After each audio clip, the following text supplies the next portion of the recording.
Okay, now most people have one of these. We're talking about old flames. Now, some pine away for theirs. Others compare everyone they ever meet to the one that got away. Now, staying in touch with an old flame isn't a problem unless it's getting between you and your spouse. When we started working on this show, I wondered whatever happened to my old flame. See, Robin and I have been together for 34 years, is it? 34 years. We've been married almost 30. And so she said she wouldn't mind if I looked up a junior high sweetheart, okay? I haven't seen or heard from her in over 40 years. Okay, now, isn't she cute? All right. Is Kathy around? Is she gonna? Hi, Phil. The last time I saw you, I had a bouffant hairdo and you had a full head of hair. And you still swept me off my feet. It sounds just like you do. All right, well, I haven't seen her in 40 years. Kathy, come on out. Oh my. Hey. How are you? Oh my God! It's so good to see you. Well, you do too. Thank you. My old sweetheart. Well, have a seat. Thank you. Down. Well, you look great. Oh, thanks. So do you. But then I see you every day. You still got your hair. Yes. I can. So, can you believe it's been 40 years? That's too long. Yeah, and you still live in Oklahoma City. You still live in Oklahoma City. We went to junior high at Herbert Hoover Junior High School. Yes. We were the first class there, First right? ones, yep. We started first out class there. to go all the way through. And is the school now torn down? No, it's still there. Oh, it is? Somebody told me it closed. No, I thought I heard that. Well, I'm glad we didn't actually wear one out. No, we didn't. In our lifetime. Yeah. So, it's I can't believe it's you. You sounded exactly the same. Oh, really? Yeah. I was actually reading some of the comments. They didn't let me see her or talk to her before the show, but I read some of the comments that you were making. See, you said you remembered me as being, having hair. Yes, but you thought I was losing it even then. I was like, we were 13? Kinda, no, we were like 16. It was kind of receding. Yeah. You kind of had an idea it was probably going to happen.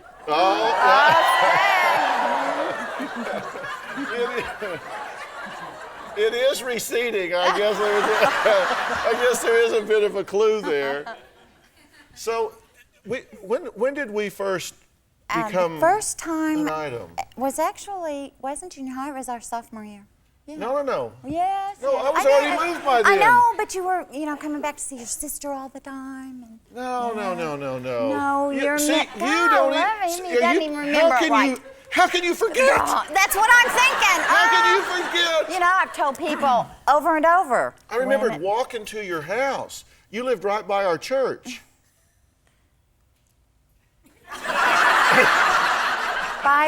That wasn't you? Wait. And then all the way, off and on. I just saw you all the time. This is great. I mean, it's just great to see you. So you're married? I'm married. How long have you been married? 35 years this December. So about the same. And so. 2 boys. Yeah, and Jason they're how old? and Jamie. They are 30 and 32, and 2 grandsons. God, can you believe Cooper and that? Mac, I know. Oh. Then all of a sudden, it is 40 years. Yeah. Well, we got along pretty well, don't you think? We got along awesome. Yeah? We did. What sticks out in your memory? He was a great kisser, okay? But then, at that age, You met my wife, Robin, yeah. That was a long, long time ago, Robin. Well, but it's just great seeing you. Well, it is great seeing you too. I mean, it's so funny to turn back and and I'm talking to you and I look in your eyes and hear your voice and stuff.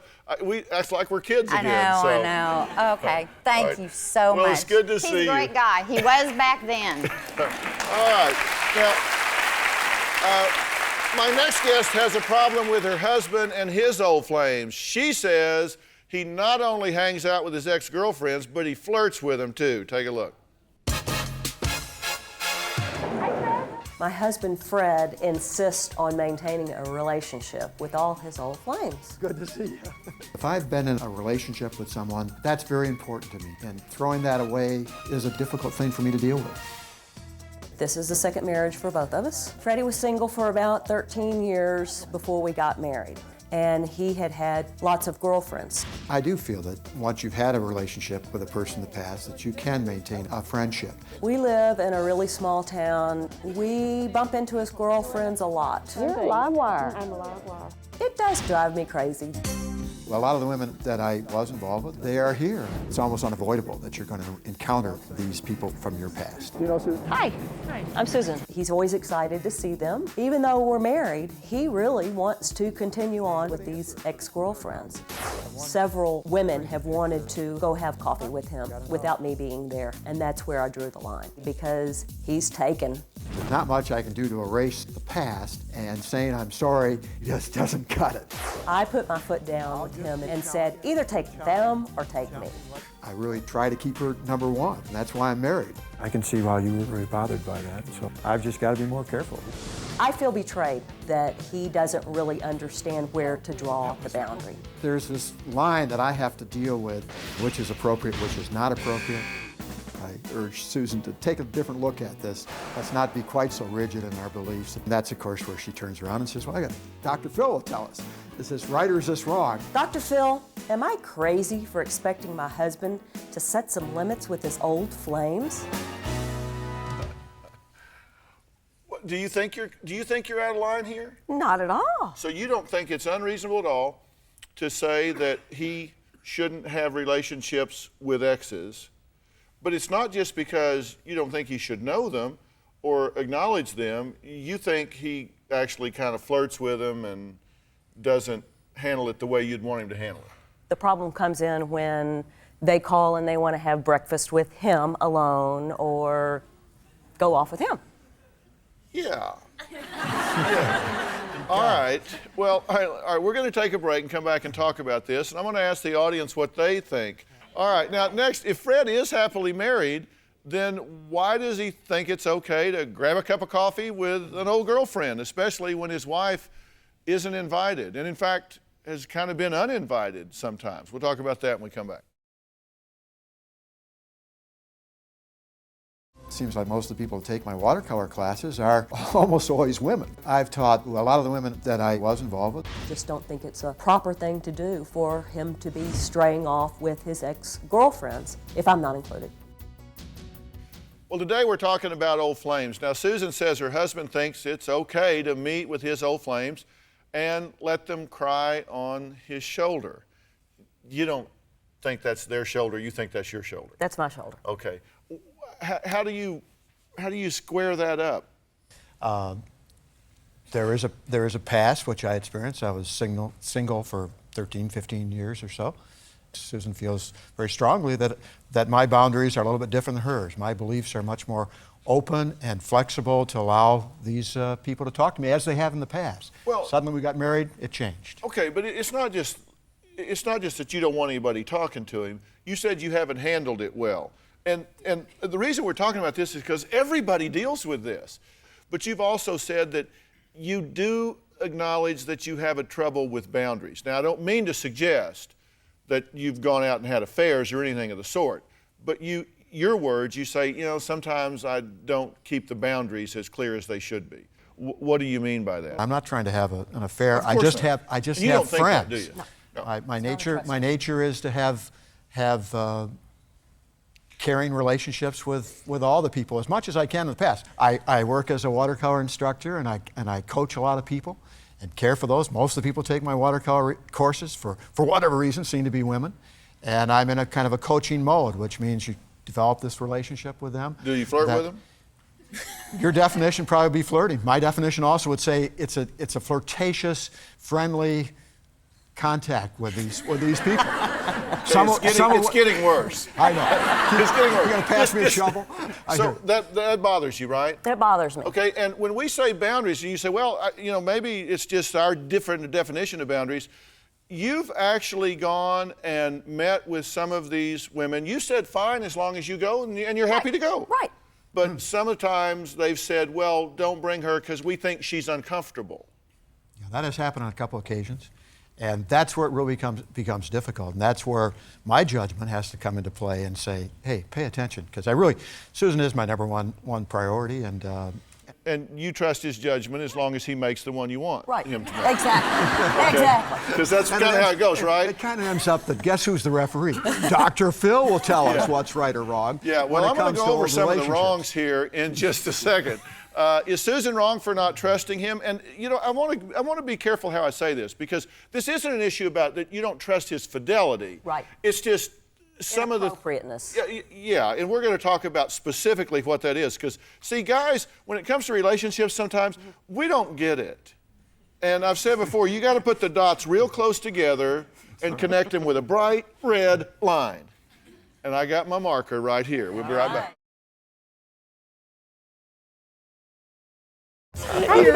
Good thing. Freddie sees nothing wrong with having a relationship with the old flames. These are wonderful people that I was involved with, and I still feel that way, or I never, ever would have made the first phone call to ask them out or even to talk to them. I just think it's inappropriate for a married man to go off with a single woman. These women should really find someone else's shoulder to cry on.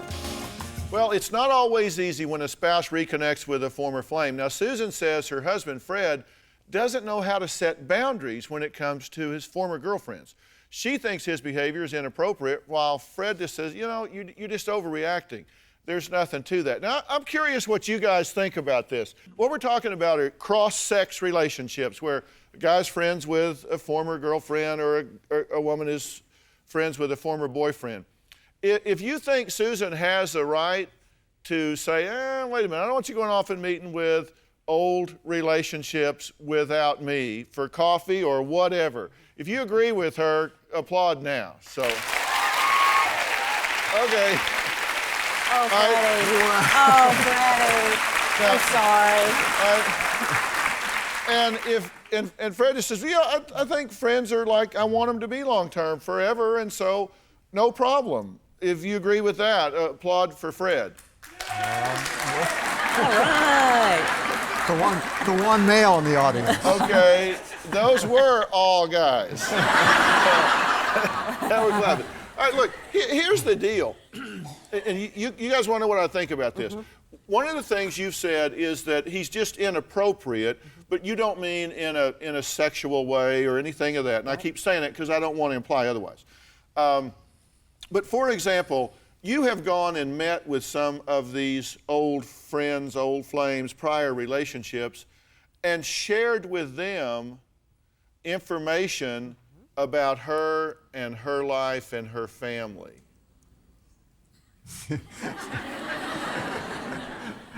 Is that a problem?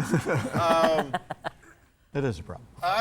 I can't even throw you a rope on that one unless you want to wrap it around your neck. I mean, that's what you mean when you say boundaries, right? Right. And then intimacy is more than physical. And if they're crying on your shoulder and confiding in you and you're confiding in them and all, then, you know, that's just kind of a level of beyond friendship that makes you uncomfortable, right? You don't want him sitting in the park talking to some lady about you and your family. Right. If you want to tell them, you can find them, right? Right. Does that seem like a boundary issue? It's absolutely right. That is something that these past people that I have cared about and so on, there were times when we were closer together that we would share basically everything. You know, I've always said that the best definition that I've ever found for flirting or inappropriateness or contact, whatever all the words you were trying to backpedal with, was, would you do exactly the same thing if she was standing there? Because the answer is no, then there's your answer. I mean, it's crossed a boundary. I think he might do the same thing. But if you were there, it wouldn't bother you nearly as much. Right. If he's, because you could say, well, we don't really want to talk about my family. Let's talk about something else. She wouldn't even have to talk. She'd just look at me. Yeah.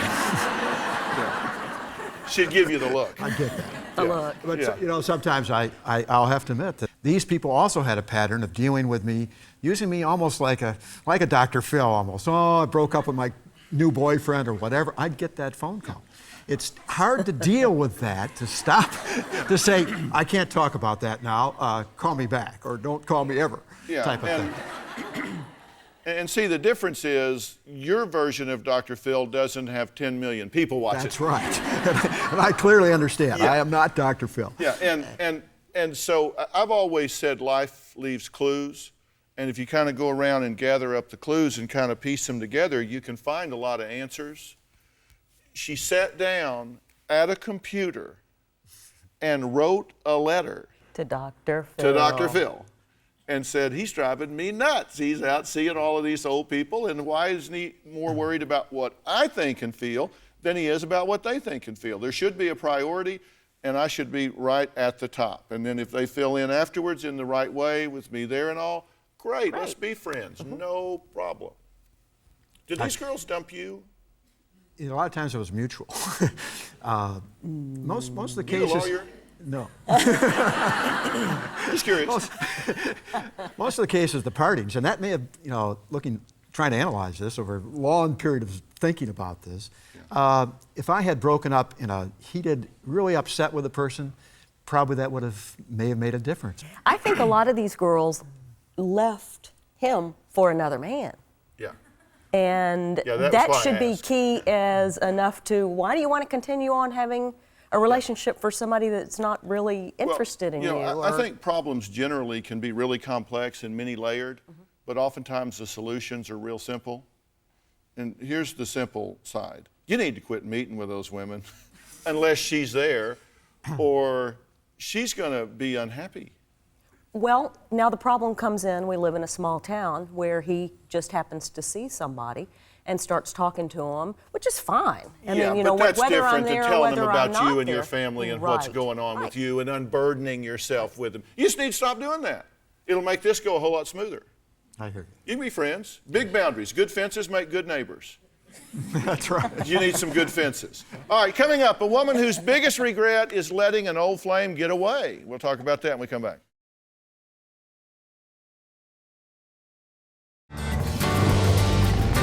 If I had the opportunity to talk to my old flame, I would tell him, hi, I'm here in New York City now, and I would love for you to find me. If I saw my old flame, I would ask him if he made the right choice in choosing her over me. If I could make a plea to my first love, I'd say, let's meet again someday in San Francisco. Well, we're talking about what happens when you let that old flame get away. Now, Lisa, where are you? Here. So, tell me, you would like to reconnect? Well, I would just like to say hi to him. He was my first love when Yeah. I was in junior high and high school, and I broke it off with him. I think I was kind of cold, and then I could never track him down over the years. I'd just like to say hi. Yeah, what's his first name? Larry. All right, Larry. So here she is, Larry. She's looking for you. I mean, it's fun. I mean, don't you think it's fun seeing each other again? Absolutely. Yeah. Well, see, that's not fair, though, because you got to see me. it's totally not. On a daily basis, you shouldn't have to Yeah, you've watch gotten your to see first me, love but- on TV every day. All right. Susie sent a letter saying that she kept breaking up with her old flame only to take him back. Not once or twice, but at least 4 times. Now she says he ended their relationship because he got sick and tired of being recycled. Take a look. Dear Dr. Phil, I have a bad habit of recycling my old boyfriend. We've been on again, off again, at least 4 times. When we're together, everything is great until I feel like I'm getting in too deep. Then I'll break up with him. After being apart, I've come to my senses and realized how much I really love him. I know I've put my boyfriend through hell. The last time we got back together, the tables were turned. He dumped me, and I think this time it's for good. Dr. Phil, should I fight to get my old flame back, or is it just a lost cause? Well, what's up with the recycling? Because you said you've done this I've done 3 it quite times, often. and then he did it the 4th time. He did. I think in the past I had gotten scared and ended things, but we've always maintained a friendship.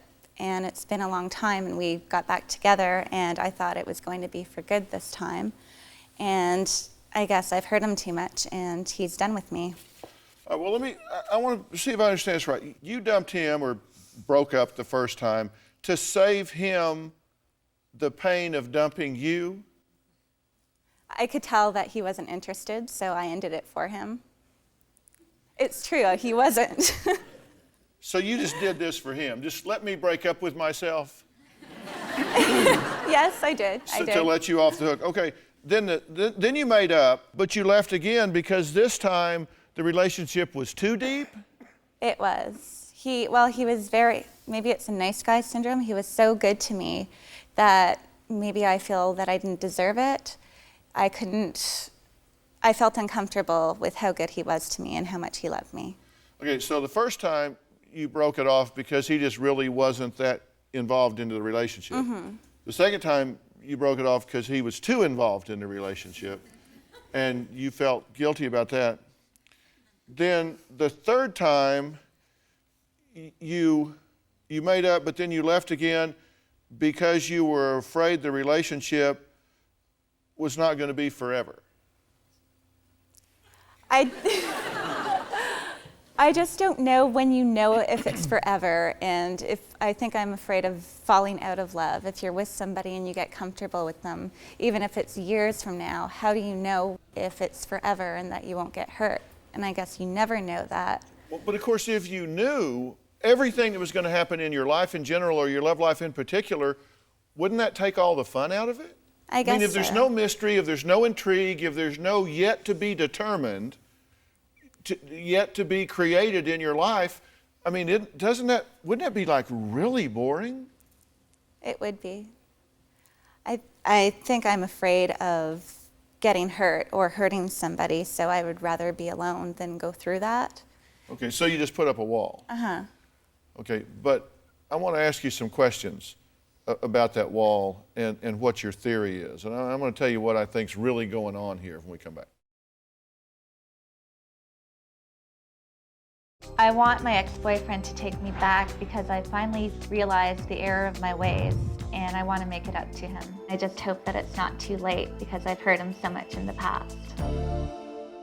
We're talking about what happens when you can't get over losing that old flame. Now, Susie says she just kept breaking up and getting back together with her old flame because she thought that he loved her too much or not enough, and she didn't know what was happening. Now he's told her it's over. Now, one of your questions is, should you take him back, right? Originally, I thought that he still loved me and he was just scared, and that's why I wrote to you to see if maybe he's just doing the same thing I've always done to him. But now I'm starting to think that he's really had it, and it's not just scared, that he just doesn't feel the same way. Because it's not really your option, right? No. At this point. No. Does that bother you? Yes, it does. That he's gone on to somebody else? Yes. Does it make you think you made a mistake? Because he's moved on, I'm kind of think of it as, well, that's what I expected anyway to happen, that I would get hurt, so I'm hurt anyway. Yeah, well, that was kind of my question about the wall. You said that you do keep a wall up to protect yourself because you don't want to get hurt. And so you're back behind this wall. Is it really pain-free behind the wall? No, not at all. Because doesn't the loneliness hurt? Mm-hmm. And doesn't the fear hurt?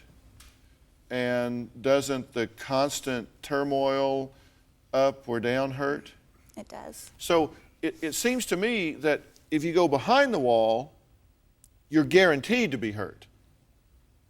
And if you come out from behind the wall, you might get hurt.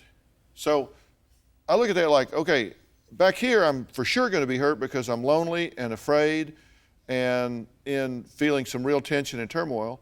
If I go out and put it on the line, I might get hurt. I might not. I probably will. I don't think you can be in a relationship and not get hurt. Mm-hmm. But there's tremendous upside when you come out from behind the wall, right? Because you've got somebody to share your life with, and you have the joy of love, the excitement of being together, the comfort of being together. So back here, you're for sure going to get hurt and you have none of the upside. And out here, you might get hurt and you have all the upside. Mm-hmm. And I did that. I came out from behind the wall and then got hurt. So it's kind of reinforcing going back behind the wall, maybe. Well, but you're going to get hurt back here. Now here, that's what I say. If you come out from behind the wall, you are going to get hurt, but at least you have the upside. And you've got to trust yourself enough that you handled the hurt, right? It didn't devastate you. It didn't do you in, did it? I'm still here. Exactly my point. I met DrPhil. Yeah, you are still here. And see, look, here's the thing that I think everybody needs to get about relationships.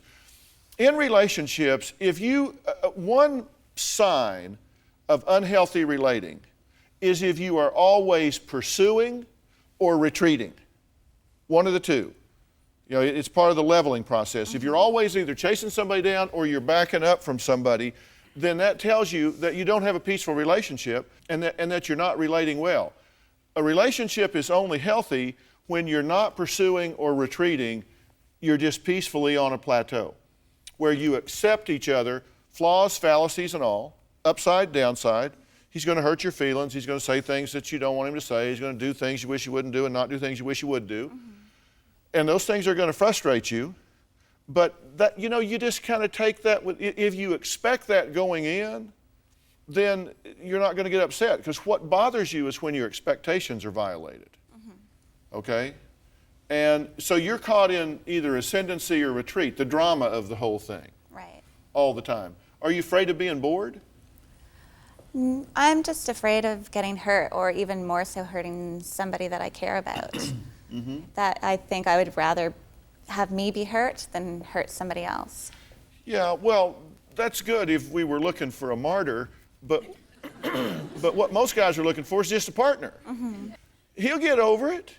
We're really a lot more durable than you might think men are when it comes to feelings like that.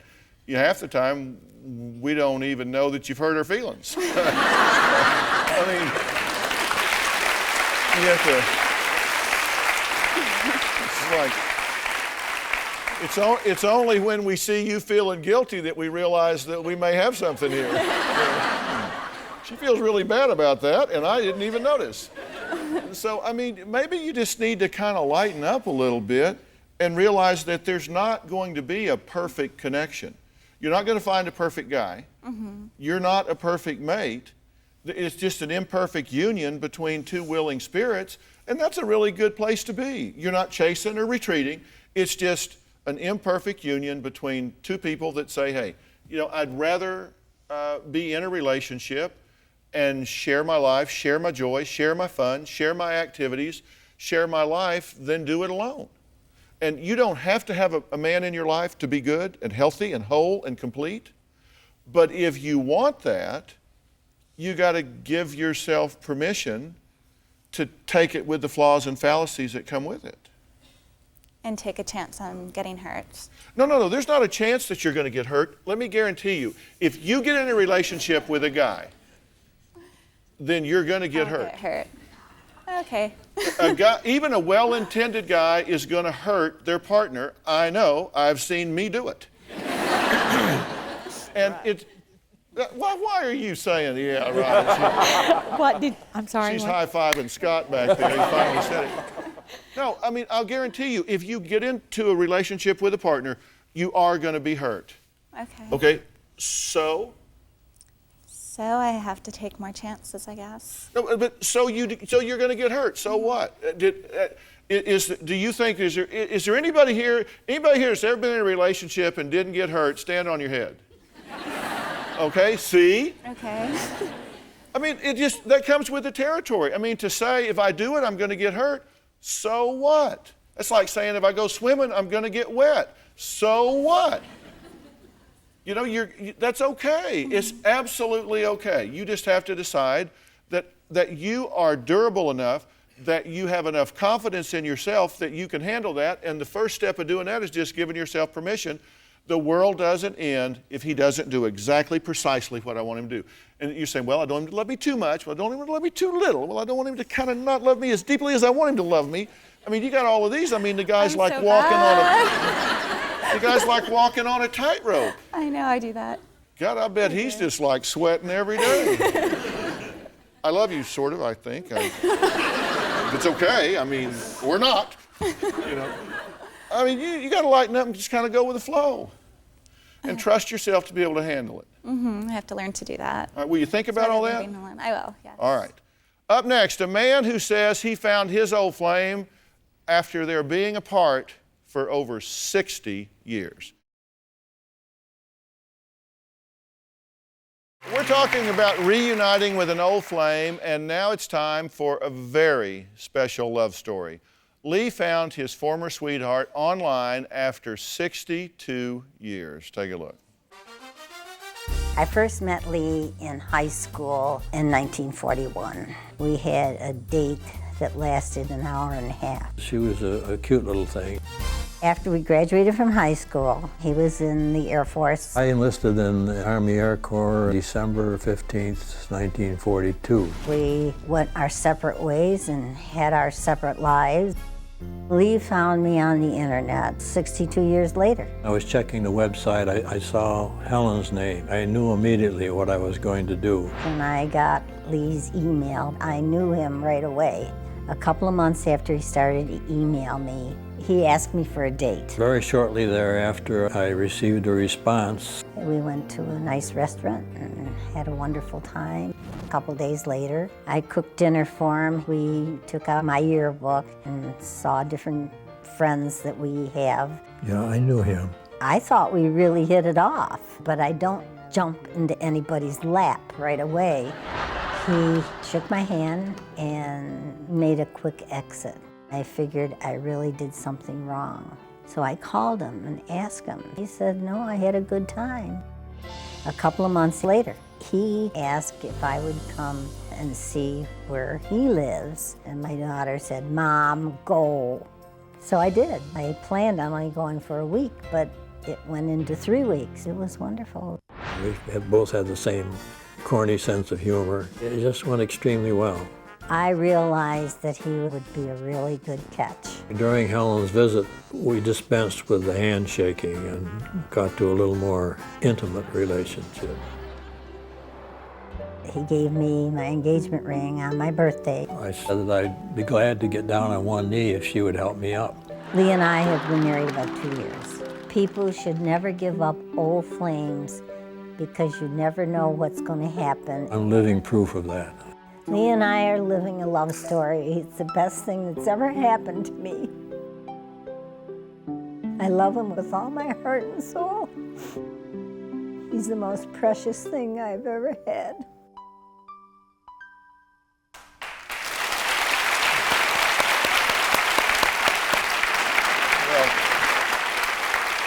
Well, I am just absolutely thrilled to death for y'all. Thank you. So you're coming up on your second anniversary. So any of the newlywed problems that people run into or anything? No, none. We haven't had problems. Yeah. So did you talk about it before you got married? Like discuss where you were on having children and all? You know. Well, see, Helen is Catholic. I'm Protestant, so I had to promise the priest that any offspring resulting from this union we raise as Catholic. All right, so you made the commitment. Now, so what is it that you said he's just wonderful and it's the greatest thing that's ever happened to you? What do you love so much about him? You got the list? I've paid him. I've got a list. Oh, you have a list? I have a list. I wrote it out. You did. Nah. Well, he's very affectionate. He's kind, caring, helpful, impeccable integrity. He's very funny, wonderful sense of humor, as you've all heard. Strong faith in God, we both have that. We pray daily in the morning and at night. We never argue over small stuff. He's a very patient, he is very patient, and he thinks before he speaks, and he's immaculately clean. I told you I wrote it. That's right. It sounds like you wrote it. Yeah, I did. But those are some good qualities we all need to embrace, right? So what do y'all do that's the most fun? Oh, This is Travel. daytime TV. Travel. So be careful. Okay. You travel? Where do you like to Travel go? a lot. Well, I have a daughter in North Carolina. He has a brother in West Virginia. I have a grandson in New York State and a granddaughter and a great grandson there, and he has 3 brothers in New York State. Yeah. And then this year I have a son that lives in Alaska, so in May we're going up to Alaska. So do y'all, when you travel, do you like see new things and all of that Yes. you've not done before? Right. Yeah, well, the first time that she came to Pennsylvania, we visited Amish country and saw the usual Liberty Bell and all those things Yeah. which you hadn't seen. Longwood Gardens, beautiful place. But every summer we take a trip and we go to North Carolina and visit her daughter, and Morgantown, see one of my brothers. Well, it just sounds like you've got a great companionship going here. We have. He's special. Yeah. Well, we've got a little surprise for Lee and Helen's upcoming 2nd anniversary. Vacation Village Resorts and Interval International, this is a quality vacation exchange network, want to provide you guys with a 1-week stay with all of your air travel and everywhere to get where you're going. Anywhere you want to go in the United States, the continental United States, the Caribbean, anywhere you want to go. Absolutely. I'll tell you what.